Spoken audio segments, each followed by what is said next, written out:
Kung pagtitimbangin natin ang Christmas saka New Year, mas mabigat ang kasalanan ng taong nagse-celebrate ng New Year. Mabigat ang kasalanan ng taong nagki-Christmas, pero mas mabigat ang kasalanan ng tao na nagse-celebrate ng New Year. Katulad ng pagpunta sa MOA, nanonood ng fireworks, pagpunta sa mga pasyalan sa gabing ito, mas makasalanan yung mga taong yan.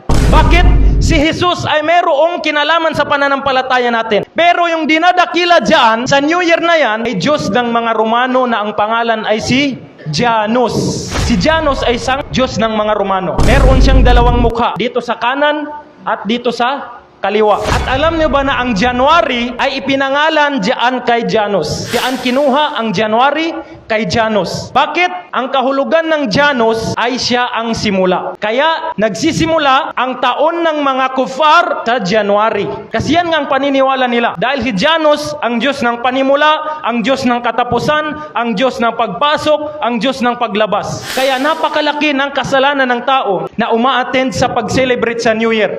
Although malaki ang kasalanan ng taong nag-share sa Christmas, pero mas mabigat ang taong nagsi-celebrate ng New Year.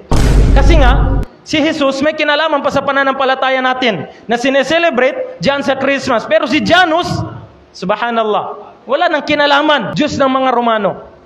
Subhanallah, yan ang dapat nating malaman.